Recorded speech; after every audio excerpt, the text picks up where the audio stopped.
कार्यक्रमाच्या निमित्ताने शब्द देते की तुमची ही नवनिर्वाचित खासदार आयुष्यभर तुमच्या सोबत आहे। आजपासून तुमचं आणि माझं नातं हे खासदार आणि मतदाराचं नाही, तर वडिलांचं आणि लेकीचं नातं आहे, आईचं आणि लेकीचं नातं आहे, आणि एका भावाचं आणि बहिणीचं नातं आहे। आणि मी आयुष्यभर तुमची सेवा करेन। मला तुम्ही तुमची सेवा करण्याची संधी दिली हे मी माझं अहोभाग्य समजते, आणि या संधीचं मी सोनं करून टाकते। मी खासदार झाल्याचा फायदा तुम्हाला झाला पाहिजे, आणि तो मी 100% करून देईन। आज या व्यासपीठावर पुन्हा ते वचन देते। ती कामाला लागली आहे आणि मी आतुरतेने वाट पाहते की तुमच्या इथे येऊन तुमची कामं कधी करू।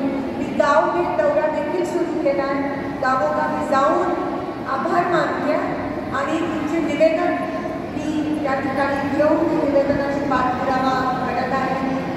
कोगनुरेजी, मी तुमच्या वाटचालीस मनापासून शुभेच्छा देते, आणि जसं तुम्ही मला माझ्या इलेक्शनमध्ये साथ दिली तसं मी तुमच्या पुढच्या कार्यात तुम्हाला साथ देईन। काळाजी साहेब तर आपल्यासोबत आहेत आणि नेहमी असतात। काळाजी साहेबांचं देखील मी या व्यासपीठावर जाहीर आभार मानते की दक्षिण सोलापूरच्या प्रत्येक गावात ते फिरले, कारण तर त्यांना पण त्रास भाजपमुळे सहन करावा लागला आणि त्यांच्यामुळे त्यांच्या शेतकऱ्यांना पण त्रास सहन करावा लागला। पण आता काँग्रेसची सत्ता आली आहे, आता आपण तो त्रास सहन करणार नाही, त्रास देण्याची वेळ आली आहे। आणि तुम्हाला तुमच्यावर जो मागच्या 10 वर्षात अन्याय झाला तो आपल्याला पुसून काढायचा मी तुम्ही करीन, हे शब्द मी तुम्हाला देते आणि इथेच थांबते। पुन्हा एकदा कोगनुरेजी तुम्हाला मनापासून शुभेच्छा देते आणि आपल्या कार्यक्रमासाठी बोलवलं त्याबद्दल तुमचे आभार मानते। धन्यवाद। जय हिंद, जय भारत।